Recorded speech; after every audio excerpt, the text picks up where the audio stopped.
Good morning and welcome to your Farm and Home Show. My name is Joanna Coles, and this morning we're visiting with Dr. Ellen Crocker. She's with the University of Kentucky as a forest health specialist there. Good morning, Ellen. Good morning. Nice to see you. Well, I'm glad you're here today because I had you on one of your very first shows we did together. You kind of made us aware of something that you were watching, Laurel Wilt disease, and it's actually been confirmed now in Warren County. Yes, sadly, this past year it was confirmed, and Laurel wilt disease is a disease that kills spicebush shrubs and sassafras trees. And it's a new issue in our area and something you're likely to see more of. So I think they're both really great species, but also a little bit undervalued. Spicebush is a great tree to have in your landscape setting. It's a really nice native alternative. Neither of them is what you'd think of as a major timber species, and there's not that much of either of them, although they are present in the woods and natural areas all over. Sassafras is one of those great trees. You might remember it from when you were a kid with the spoon, mitten, and knife leaves. It's got a great smell and beautiful fall color. And while you normally see them kind of smaller trees that grow in fence rows, there are some big, beautiful sassafras trees around our area. And spicebush is a smaller shrub that grows in the understory of a woods, but it can also be a great landscape tree to include, a native alternative to some of the invasive species that you don't really want to use. Absolutely. And I know a lot of our beekeepers say it's one of the first food for their bees.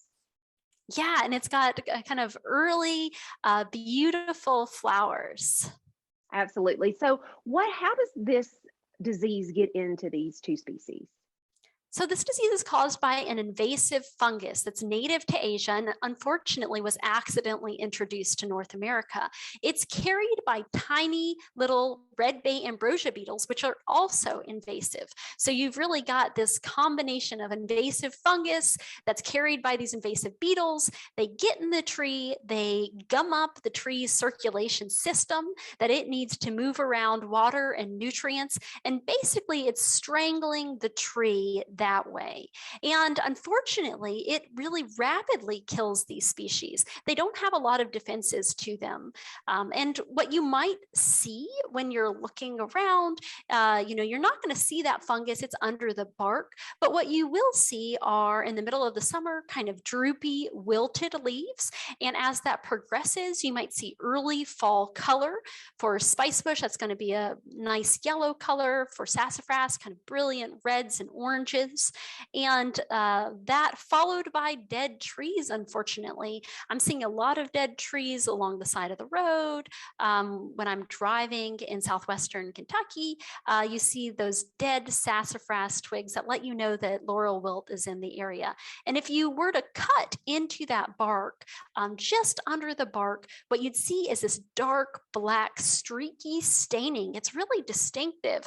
And that's the fungus that's in there, as well as the tree's defensive response to it that's killing it. So if a landowner were to see this, is there any preventative or any curative that we can do? The best thing you can do is to not spread it to new locations. It's here and it's going to spread on its own, but it'll do that pretty slowly unless we accidentally move it around. Let's say you're moving around firewood and it's got those tiny little beetles. They're so small you would never notice them. You could accidentally move it to a new area. Unfortunately, we don't have a lot of management options right now.